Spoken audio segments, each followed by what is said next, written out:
Okay, so um, yung pag-aaralan natin ngayong araw is quantum mechanical particle, quantum mechanical tunneling. Okay, so quantum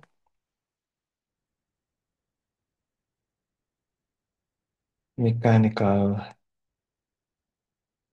tunneling. Okay.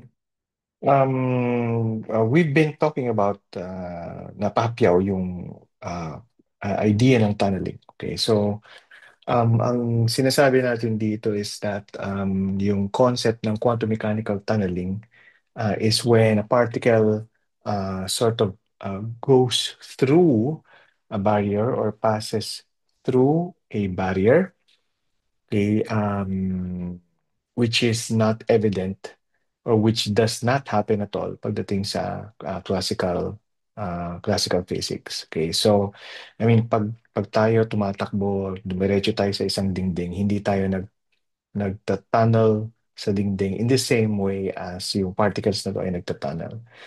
Here they pass through yung mga barriers, tawag dito, nababawasan yung kanilang amplitudes. The direction doesn't change, at least in one dimension. And of course, at times nababago rin yung kanilang tawag dito wavelength. Okay. Um, so yeah, yung concept na to is really unique sa quantum physics. Kaya isa ito sa mga pinag-aaralan natin na fundamental na physics. And towards the end of the lesson, papakita ko ng example kung saan pwedeng gamitin itong quantum mechanical tunneling. Although I may have already discussed this before. Okay, so let's consider yung theory muna. And last meeting, we already discussed kung ano nangyayari sa isang particle, tawag dito, when you have a step-up barrier, and it's easy to surmise kung ano nangyayari sa kanya if you have a step-down barrier kasi papalitan mo lang naman yung values nung potential sa region 1 tsaka sa region 2. So here we have three regions, di ba? Meron tayong from region 1 to region 2, you have a step up barrier, and then from region 2 to region 3, we have a step down barrier.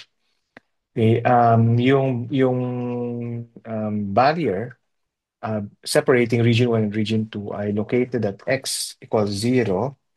Okay, and yung barrier separating region 2 and region 3 ay located at x equals L. Okay, then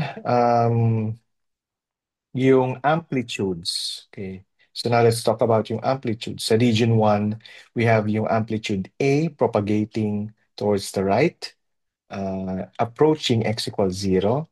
Then yung amplitude B is a wave or describes the amplitude of a wave propagating towards the left away from x equals 0. Tapos yung sa region 2 naman, meron tayong amplitude ng wave na C moving towards the right, away from x equals 0. And then sa region 2, meron ding amplitude na D, moving towards the left. Okay, papunta sa x equals 0, away from x equals L. And then sa region 3, iisa na lang yung amplitude natin, which is amplitude na F, okay, moving away from x equals L. Okay, so hindi natin ginamit yung letter na E, okay, for the amplitude kasi we don't want to confuse it with yung particle energy na E. Kaya F kagad yung ginamit natin dito. Okay?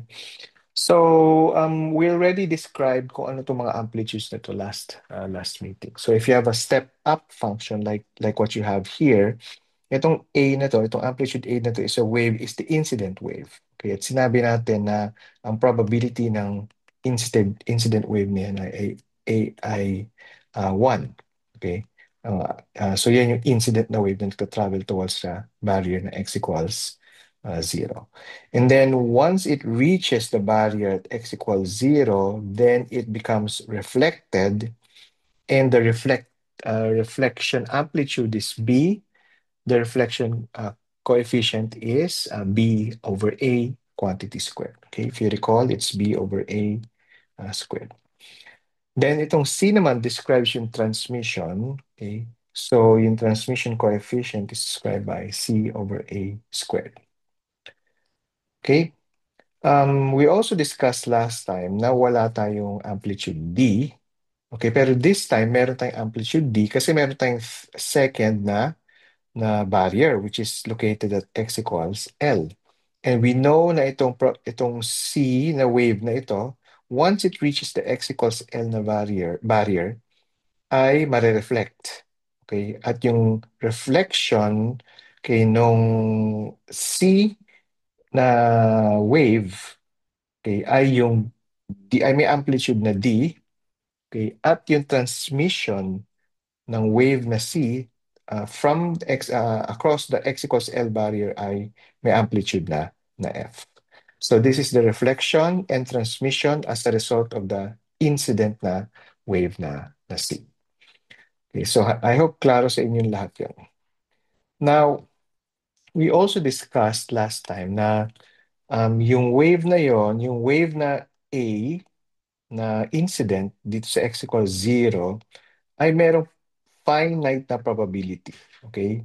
Okay, na makapasok dito sa barrier. Okay? And makapasok dito sa barrier. And in order for another wave to pass through this barrier, dapat itong x equals 0 tsaka x equals L, dapat yung L is really small, okay, such that meron pa ring magli-leak na probability, di ba, dun sa x equals L. Ang sinasabi ko is ganito. Siguro mas magiging klaro to pag ganito ko siya dinawig.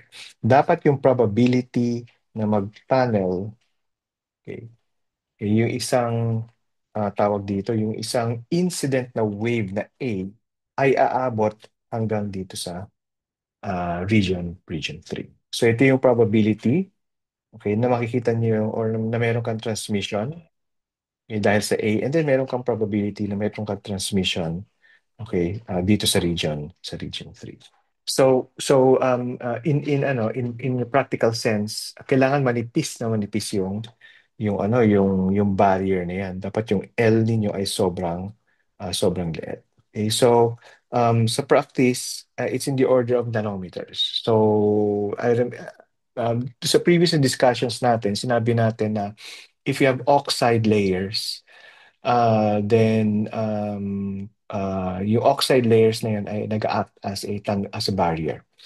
Okay, but um, tawag dito, para makapag-tunnel through yung particle doon, dapat yung oxide layers ay manipis na manipis.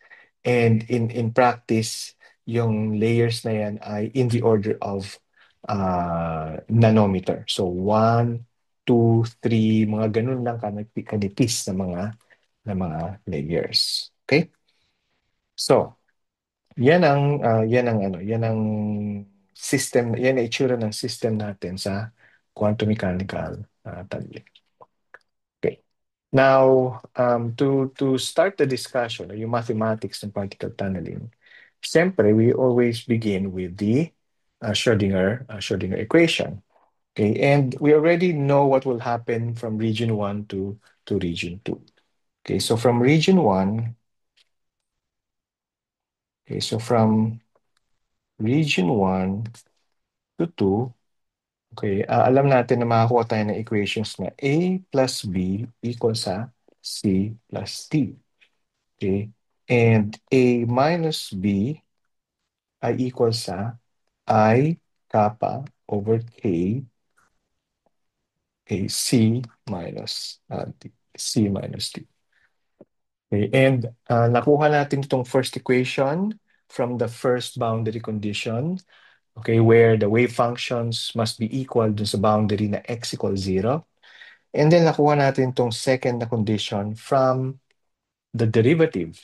So dapat yung derivatives ng wave function at x equals 0 ay, ang tawag dito, ay consistent, ay equal sa isa't isa. Okay, sandali. Meron ako kailangan i-double check.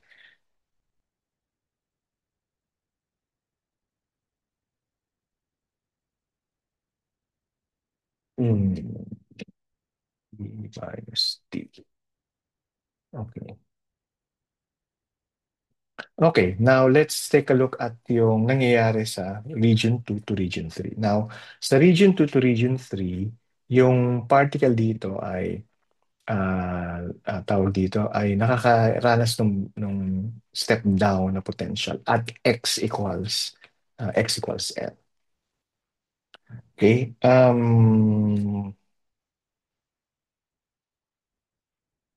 Okay. Okay. Sorry. Naintindihan ko na kung bakit. Kasi sa book, it's D minus C. Pero naintindihan ko na kung bakit. Kasi dahil sa imaginary number. Okay. So, dapat nasa ilalim yung imaginary number na yan. And nung tinaas nabaliktad siya. Okay. So, from region 2 to 3. Okay. Okay. So, anong nangyari dito? Yung equations na makukuha natin is C minus kappa L plus D exponential minus kappa L equals sa F exponential I KL. And then, if from the derivatives naman, C exponential kappa L minus D exponential minus kappa L equals sa I K kappa F exponential I K L. Okay, naintindihan niyo ba kung paano nakuha yung mga yan or hindi?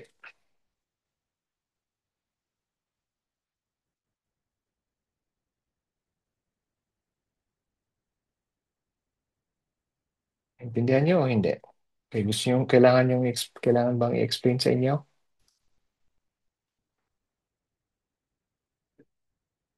Explain? Okay, sige. Sige.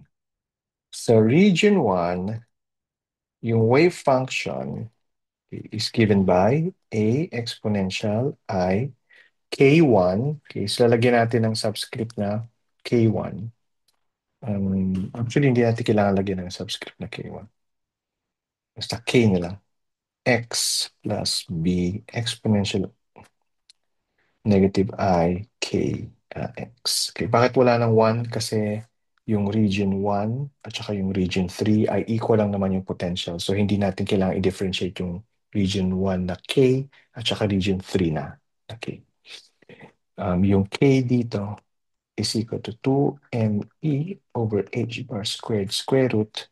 Okay, at kaya ganyan yung expression yan kasi yung potential sa region 1 at saka sa region 3 ay 0. Okay? Now sa region 2, psi 2 of x ay equal sa c exponential kappa x plus d exponential negative kappa x.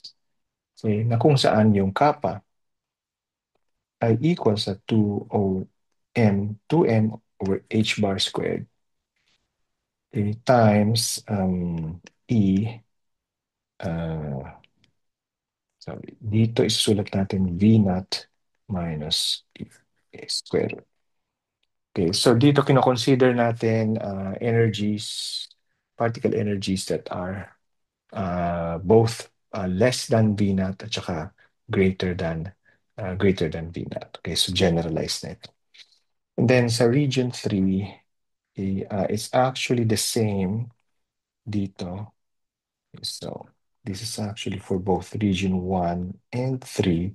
So we can write this as region 1, 3. Okay, so pareho lang sila ng wave function. Okay, so pag in-equate natin, so we apply the boundary condition. So first sa region 1, psi 1 of x equals to psi 2 of x at x equals 0. Ano makukuha natin? So this will be a, diba? Tapos 0 yan. Okay, tapos then plus b and then 0 to. Okay, so yun yung a plus b natin. And then sa region 2 naman, okay, this is C and then at x equals 0, tapos d, and then at x equals 0. Kaya meron tayong c plus d doon. Okay. Okay. And then yung derivatives naman. The derivative with respect to x ng psi 1 of x equals the derivative with respect to x ng psi 2 of x at x equals 0. Okay. Anong derivative nito? Yung psi 1. So that's I, K, so I, K, A, and then exponential ng 0 is 1 plus or minus I, K, B. Okay. Equal yan sa kappa A, C, A minus kappa T. Okay. So dito, meron tayong A minus B equals sa kappa over I, K, and then C minus T. Okay, which is yung nakuha natin dito.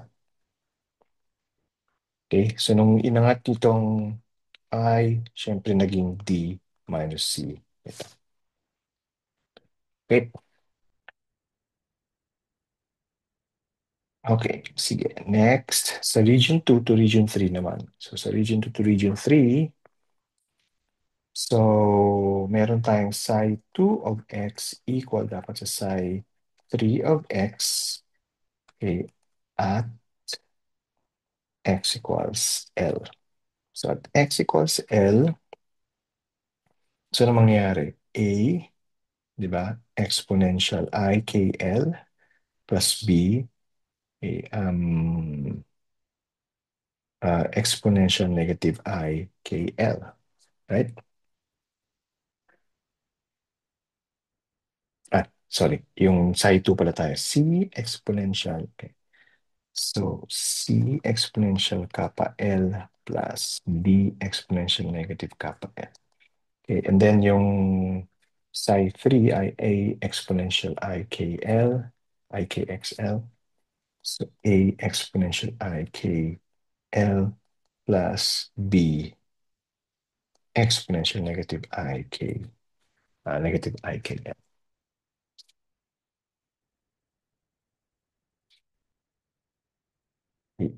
Sorry, ano ginagawa ko?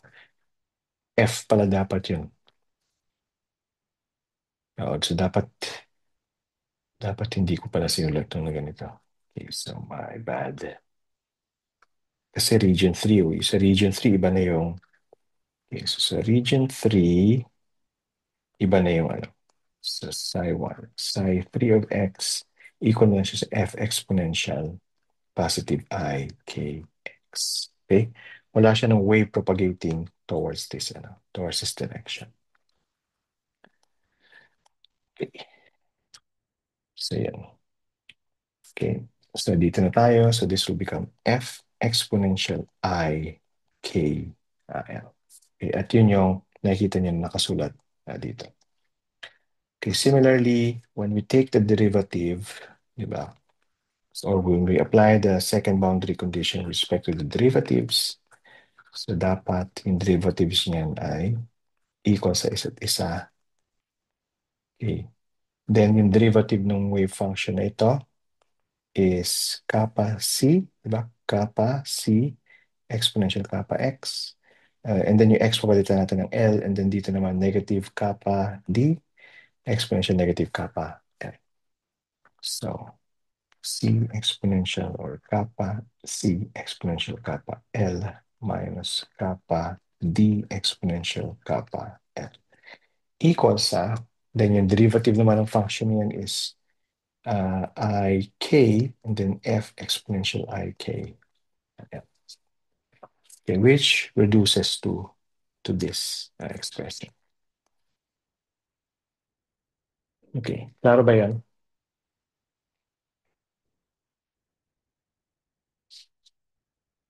Klaro? Okay, I hope klaro yan. So, sige. Next ay i-apply natin yun or tignan natin yun kung ano makukuha natin. Ano ang goal talaga dito? Ang goal dito is to relate F with A kasi yung total transmission is described by F over A squared. Diba? Kasi F yung pinaka yung lumabas na talaga dito sa barrier na ito. And then yung A yung incident. So yan yung gusto nating hanapin. So we already know how these are related to these and this how this is related to this alam na rin natin. So we only need to connect F to A and B mathematically. Okay, so yun siguro yung pinaka challenge dito at yun yung gagawin natin ngayon. Okay, so how do we do that? So let's simplify things first. Ang gawin natin is syempre eliminate natin yung B. Bakit yun ang naisip natin? Kasi kung titignan niyo itong equation na ito, okay, highlight natin. Yan, kung titignan niyo yung equation na yan, okay, it's straightforward, easy to eliminate yung B, di ba? Kasi ang gagawin lang natin is i-add lang natin yung dalawang equations. Okay, it will be easy. It's easier that way. Okay, so yun yung gawin natin. Okay, pag sinubtract na natin in-add natin yung dalawang equations na yan, we end up with 2A. Okay, sa right-hand side. And then, sa left-hand side, we have okay, 1 plus or 1 minus I kappa over K. Minus kasi may ano ka dito, may negative sign ka sa C. Okay, so 1 minus I kappa over K times C plus.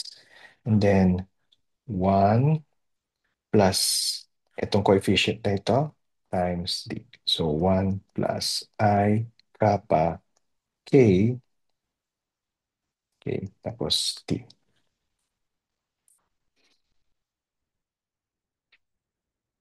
Okay, next, i-add naman natin itong dalawang equations na ito.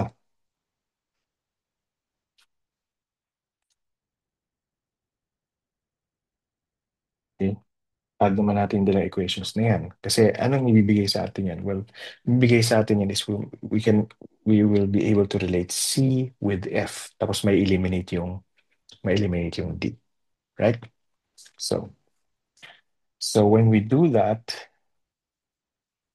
okay, we end up with 2C exponential kappa L, 2C exponential kappa L equals 1 plus IK over kappa F exponential IKL, right?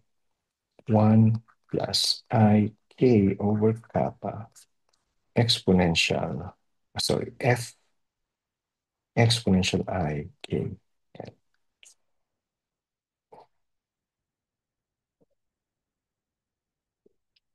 Okay, but kailangan din natin yung D. Bakit natin kailangan yung D? Kasi now we have this expression for C. Okay, we can replace this with this. So magkakaroon tayo ng relationship ng A at saka ng F dito, okay, by applying this there. Pero kailangan din natin ng expression dito for D na meron ding relation with F. Diba? So the way we do that is we go back to this green na highlighted na equation expression. Ang dalawa.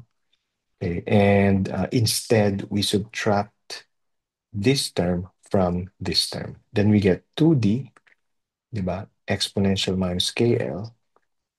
So we have 2D exponential minus kappa L equals 1 minus IK over kappa. So 1 minus IK over kappa. F exponential negative IK. Yeah. Bakit negative? Hindi, positive yan. Sorry. Positive I, KL. Okay, so now, we have D related to F at pwede natin siyang ipasok dyan. Okay? Okay.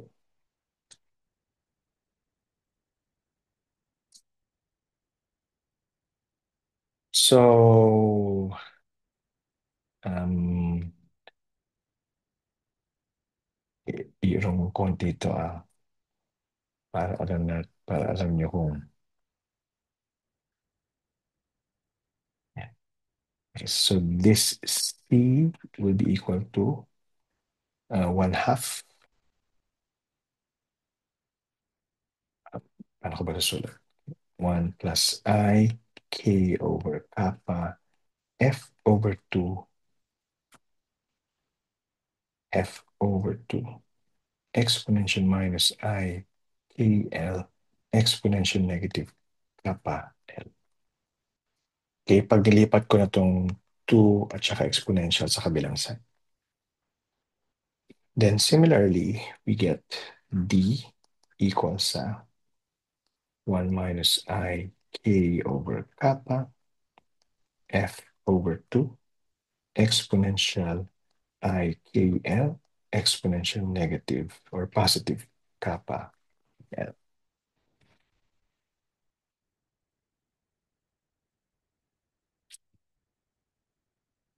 Okay, yun yung ipapasok natin ngayon dyan. And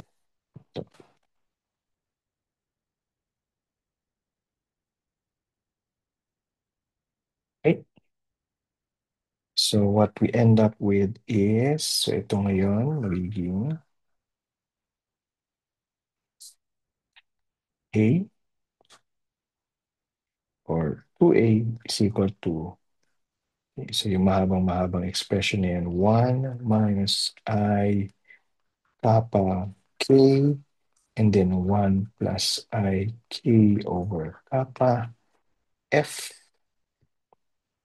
over 2 exponential I K L exponential negative kappa L K plus K 1 plus I kappa K 1 plus I kappa K and then 1 minus I K over kappa F over 2 exponential I K L exponential positive kappa L.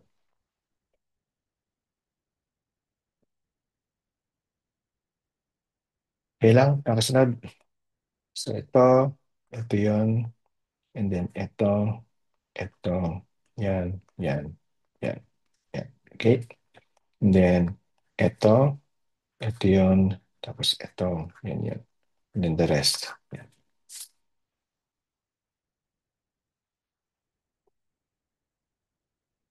Okay, so now we have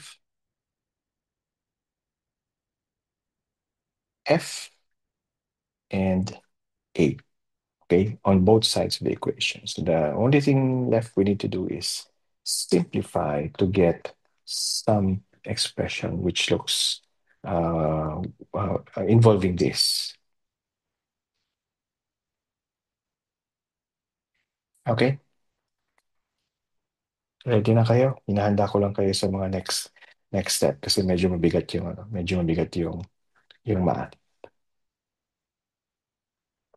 Okay, so simplify muna natin para mas ma-absorb ninyo. Okay, so we have yung 2 na nandito, yung 2 na nandito dyan, iangat ko ay lilipat ko dun sa kabilang side. Okay? So ang mangyayari ay 4, 8. Okay, so I hope na masundan nyo yun. And then, ang gagawin ko is simplify ko itong expressions na ito. So, magiging K minus I kappa. Tapos, kappa plus I K over kappa K. Then F over 2 exponential I KL exponential negative kappa. Then, ganun din gagawin ko dito. So, ito, sinimplify ko as K plus I kappa times kappa minus I K all over kappa K F over 2 exponential I K L exponential kappa F. Oh, okay. Ay, wala na palang 2 dapat yan kasi inangat ko na nga pala, no? F and F. Okay na?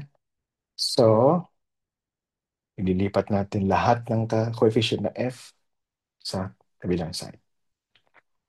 Okay. So, what do we end up with? Okay. So, mangyayari is F over A equals sa, so yung numerator, yung numerator is 4I, mamaya na yung I, 4K kappa exponential negative I K L. Okay, so saan galing yan? Okay, syempre nandiyan yung 4. Okay, andyan yung K kappa. Okay, and then ito. Okay, yan yung mga nandun sa numerator. Okay, so sa denominator naman, okay, anong matitira sa denominator? All over K minus I kappa, and then kappa,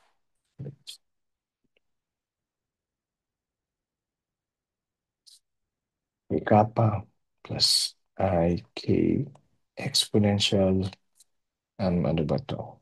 Negative kappa L plus K minus I kappa, and then kappa minus IK exponential kappa L.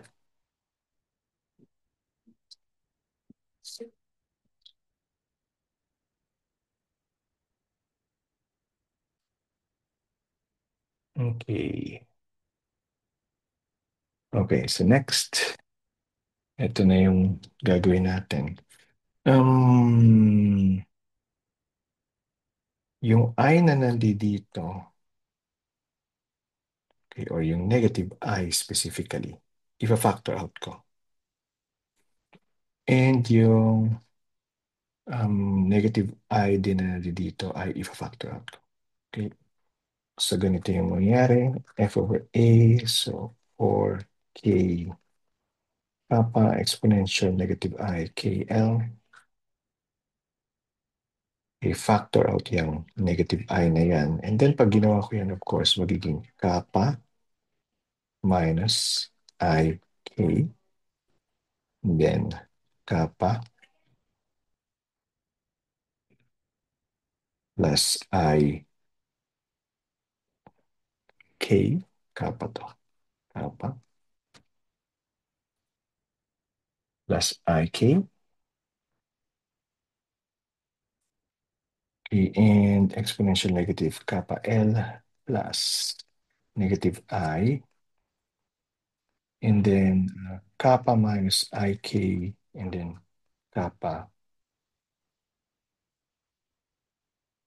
minus IK. Exponential kappa L.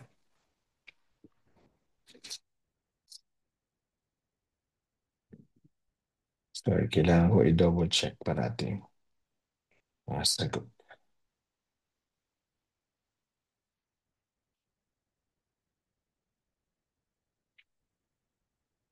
A minus plus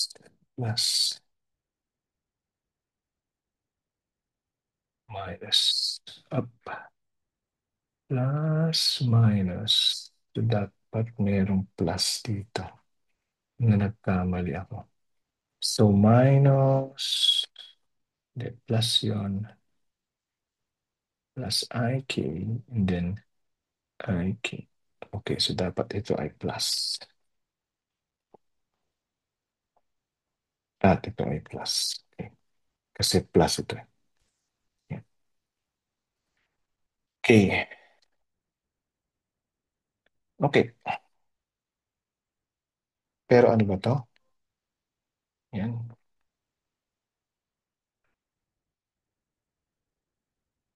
Okay, it's nothing but yung square, di ba? Nung anong tawag dito? Square ng sums nila. Okay, so in other words, magiging ganito sila. Okay, so f over a. Okay, tapos equal ngayon yan sa 4 and then k kappa exponential I kl all over. Okay. Tapos ang gagawin ko, mag-multiply ako ng I sa denominator. Okay? And then mag-multiply din ako ng I sa numerator. So maglalagay na ako I dito. So mangyayari dito is negative I squared. Okay? So negative 1. And then kappa. So ito magiging kappa minus I k squared exponential.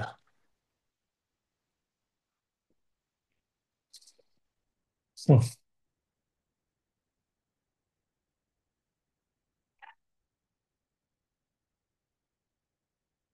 Kappa I k squared exponential.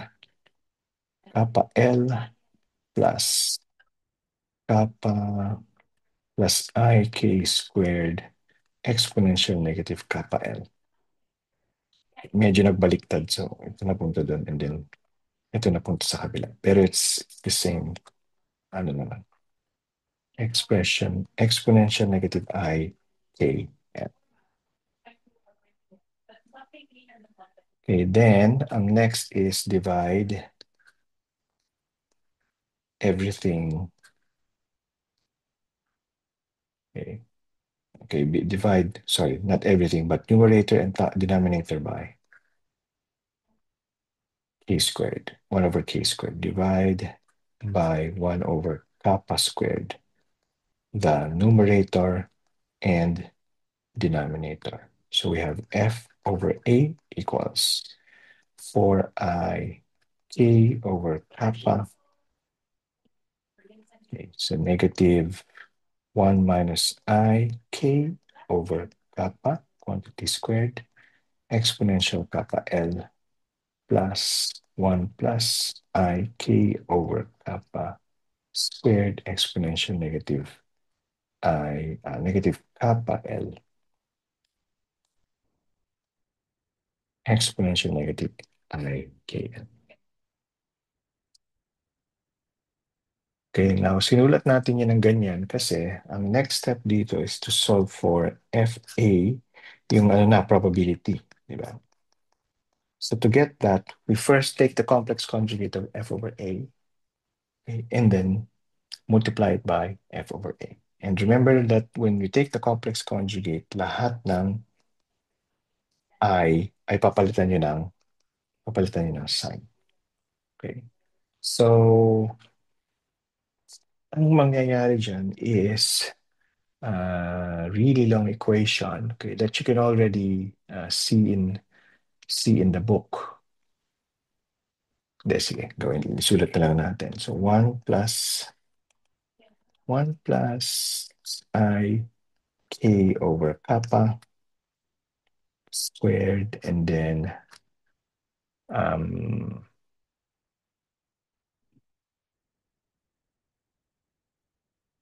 1 minus I k over kappa squared. Okay, tapos exponential minus 2 kappa L plus exponential 2 kappa L. Okay. And then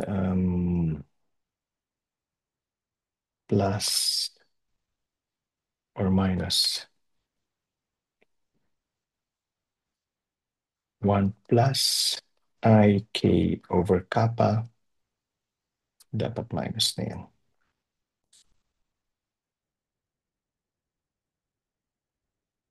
Okay, the fourth minus 1 plus ik over kappa to the fourth.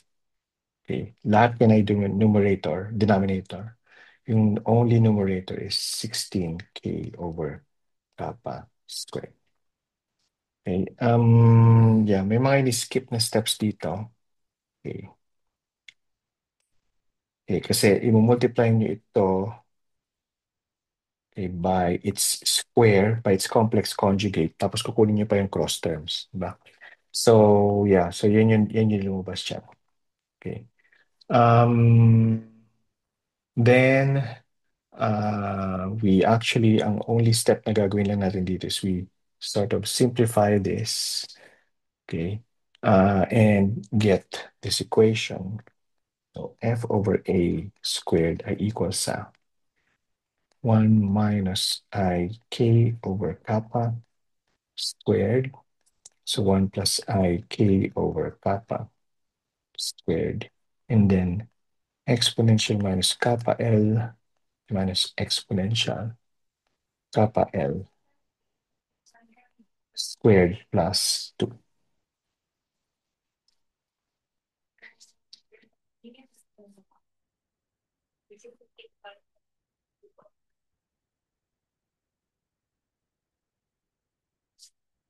Okay, and then minus 1 minus ik over kappa to the fourth minus 1 plus ik over kappa to the fourth. Okay, lahat yan again ay denominator at yung numerator ay 16k over kappa squared. Okay, and of course, this is familiar, diba? Kasi that's nothing but yung sine hyperbolic squared kappa ng kappa n. Okay, and then this we can also simplify. So if we put this in parentheses, magiging plus yan. And this we can also simplify, okay, to be equal to negative 16k over kappa squared plus 2, 1 plus ik over kappa squared, then 1 minus ik over kappa squared. Okay, so parang completing the squares yung ano, yung approach dito para ma-break apart nyo ito to this. Okay. So what we'll end up with, or what we'll end up with now is f over a squared equals k over kappa. Yung 16 binaba natin para maging 1 over 4. Okay. Tapos magiging 1 plus ik kappa squared, 1 minus ik over kappa squared, and then sine hyperbolic squared ng kappa L plus k over kappa squared.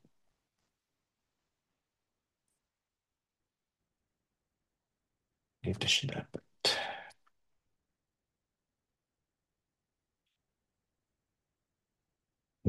Or if we simplify this further, we have f over a squared equals 1 plus k squared plus kappa squared over 2k kappa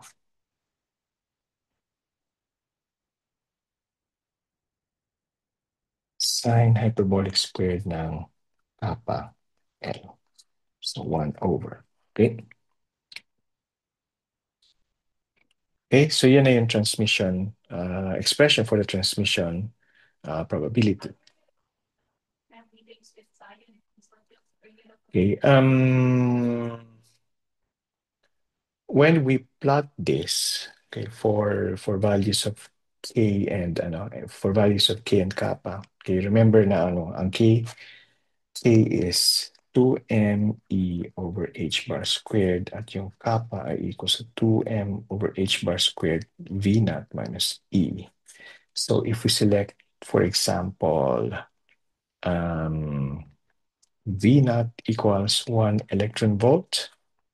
Okay, tapos yung L natin is 0.5 nanometers. Okay, meaning yung x equals 0 saka x equals L ay equals to 0.5 nanometers. Okay, so ganun lang kanipis yung, yung barrier.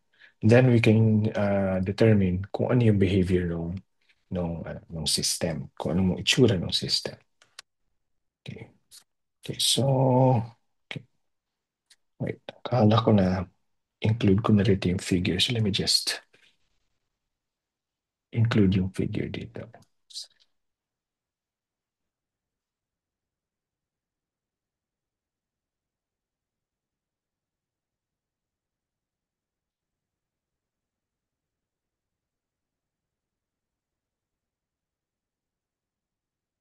Okay, and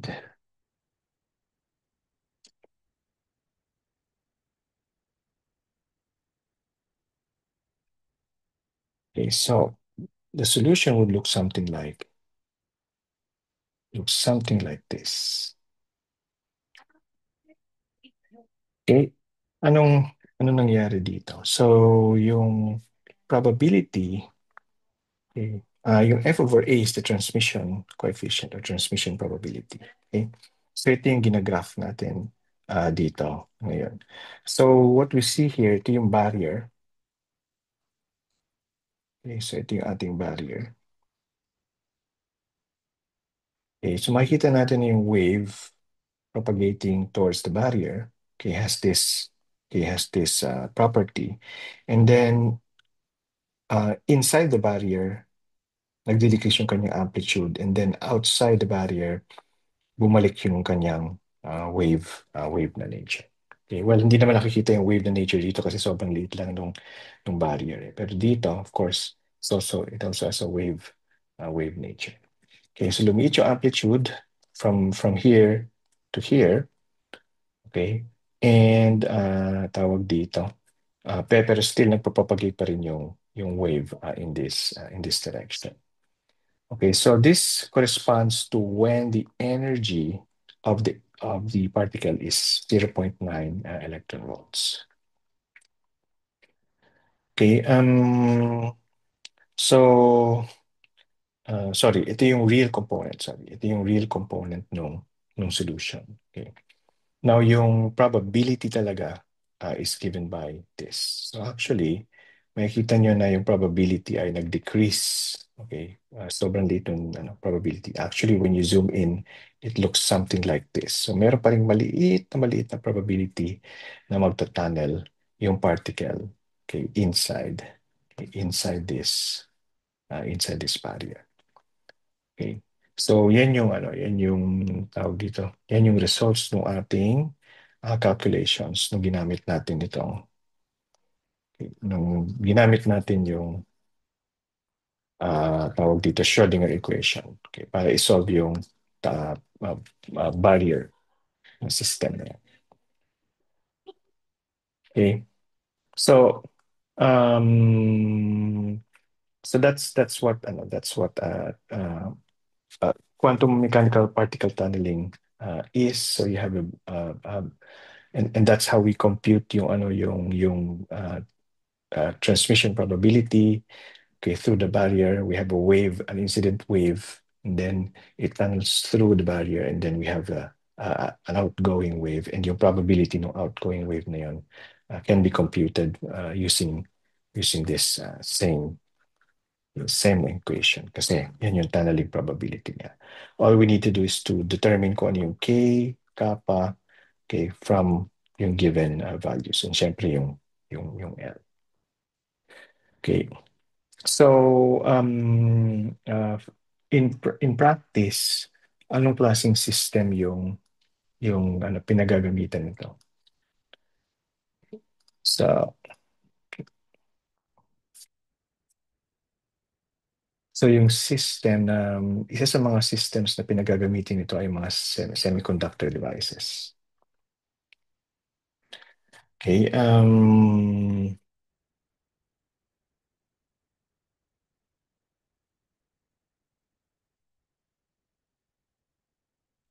okay, so ito ay isang example ng semiconductor na device.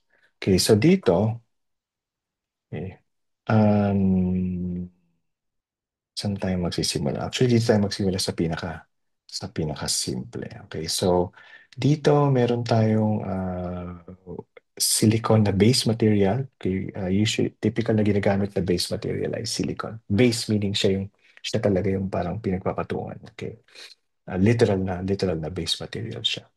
And then, you sort of introduce, dito ano bang introduce? Oxide. So, nag-introduce siya ng gate oxide, okay, which is about 1 nanometer thick. And you can see, okay, yung gate oxide na to, okay, kasi yan yung pinopoint ng arrow, but you can also recognize them kasi iba yung itsura ng mga particles dito. Sorry, ng mga layer na ito. Yung mga layer na yan. Kumpara sa layer na ito at saka sa layer na ito. Kasi dito medyo organized yung layers, di ba? Dito medyo organized yung layers, pero dito hindi siya organized. Okay, so yan yung, well, ganun talaga ang nature ng mga oxide layers. Okay. It doesn't look organized, pero it's semi-organized. Ganun din yung polysilicon na dineposit over the silicon. So, ang magiging itsura niyan ngayon is pag rotate natin yan, so we have zero potential, and then you have this tunnel barrier because of the oxide layer, and then this one, or not exactly that one siguro. Siguro this one, and pa ganyan, and then siguro may slightly higher na potential kasi ibang material na yung nandito or iba yung structure ng material. So ito yung ating tunnel barrier niya. And we can add the current here.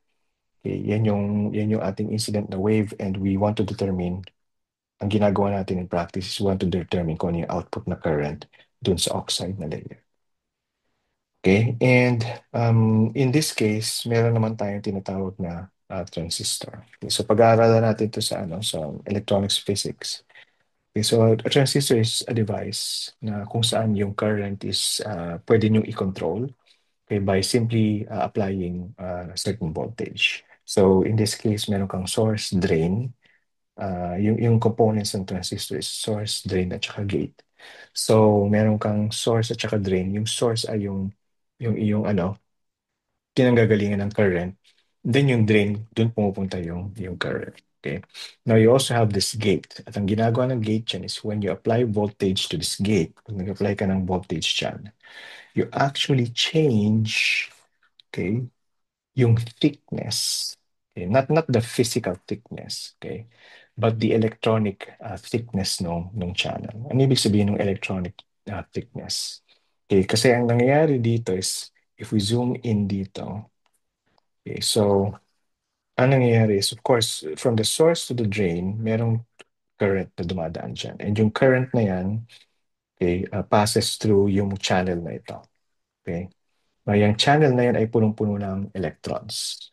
But if you apply voltage dito sa gate, then you also have electrons dito. So, ang mangyayari dyan is, i-repel ng mga electrons na nandito yung mga electrons na nandito. So, nangyayari is, numinipis.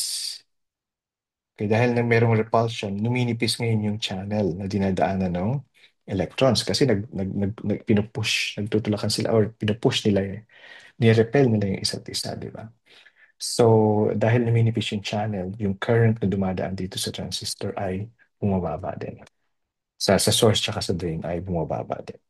And that's typically or basically how a transistor works. So you apply gate voltage and you can control the amount of current that passes through the source or the drain. Okay. So yun yung nandito yung demonstration nung quantum mechanical na tunneling.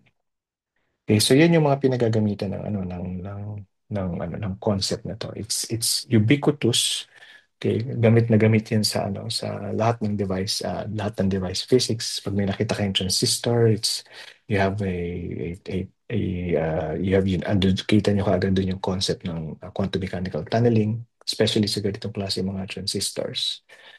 Okay, and then if you have this device na nakikita niyo sa letter C, then naturally that also demonstrates yung quantum mechanical tunneling na device. Okay? So yan yung quantum mechanical tunneling. Okay. So akala ko 30 minutes lang. So we actually took 1 hour. Okay, pero okay lang. So yan na yung coverage natin for the whole for the rest for the first exam. Okay. Ano ngayon ang mangyayari at this point? So uh, yung dun sa chapters 2 tsaka sa chapters 3 kung papansin nyo. Okay, tawag dito. Merong mga chapters na meron sa end ng chapters ay merong solutions. Sige, Christian, balikan kita sa tanong niya na anuhin ko yan mamaya. Sagutin ko yan mamayang konti. Um, Tawag dito. So, ang gawin ninyo actually is to go back dun sa mga lessons. Okay? Go back dun sa mga derivations. Okay? Step by step na derivation. Okay? Nung infinite potential well, nung finite potential well. Okay? Remember yung procedure na if you have a system, ano yung potential, pasok niyo yung potential sa Schrödinger equation, yung tawag dito is solve niyo yung Schrödinger equation, apply the boundary conditions, solve for the wave function, solve for the energy eigenvalues, get the expectation value, okay? Di ba may expression tayo for the expectation value gamit yung wave functions, right? So expectation value for x, expectation value for the momentum, okay? And then all the information na ay makukuha niyo na from those calculations. Okay? So yun yung gagawin niyo, magpa-practice kayo, babalikan niyo yung mga inaral natin at i-derive niyo as much as possible on your own without any tawag dito guide nang hindi kayo tumitingin sa notes. Okay? So pag nagawa niyo yun, ibig sabihin na master niyo na yung paraan ng pag-derive. Okay? And that's how you practice, okay, for the exam. If you look at the examples at the end of the chapters, okay, very similar yung problems. And some of them are actually numerical. Wala tayong gagawin na numerical na problems sa exam for now. Baka sa second exam meron tayong numerical na part ng exam. Okay, pero for now walang numerical. Okay, and so yun, aralin nyo lang yung procedure or yung solutions na walang numerical dun sa end ng chapters. And makikita nyo na it's precisely the same dun sa mga pinag-aralan na natin before sa klase. Okay? Okay. So, ang tawag dito. Then we move on to yung question kung tawag dito, online or face-to-face yung exam. So I might need to extend a bit. Okay. And dun sa business ko dito. And the exam will be online on Wednesday. Okay. Um, ah, andito ba andito rin si Christian Tabulok. Andito siya kanina eh. Christian, kayong dalawang Christian, yes. Ano schedule niyo ba pag the Wednesdays? May 195 po ako ng 3 to 6. Quantum computing po. Wednesday, Friday yung 195 niyo. Ay, sorry. Wala na po akong klase ng... Ah, Ito nga pala. Sorry, sir. ikaw, okay lang. Ikaw, Christian Santos, ikaw.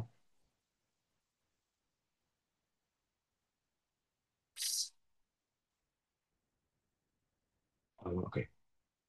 Okay, and then yung iba sa inyo may klase kayo pag ano no, pag hapon, tama ba? Between 173 and 181. Okay, sige. Kasi I was thinking na ano eh. Actually, iniisip ko na hindi na tayo magklase ng 173 para makapag-exam na kayo sa 181. Pero may ano pala kayo. Meron pala kayong klase sa 173. Okay, sige. Okay, mukhang mag-exam kayo ng 6 p.m. Okay, pero online. Okay, so gano'n na lang. I-send ko na lang yung instructions sa Monday. Okay, hindi ko muna kayo i-distract with 181 kasi yung iba sa inyo may 173 na exam. Actually, yung dalawang Christian lang, kayong dalawang Christian lang yung walang exam. Walang 173. The rest may 173 sila. So, sa Monday ko na isa-send yung instructions. Okay. Ano pa? May questions pa ba kayo? So again, kung meron kayong tanong, just send an email, diba? Kung may tanong kayo sa derivation, mag-send lang kayo ng ano. Send nyo lang yung questions nyo sa email.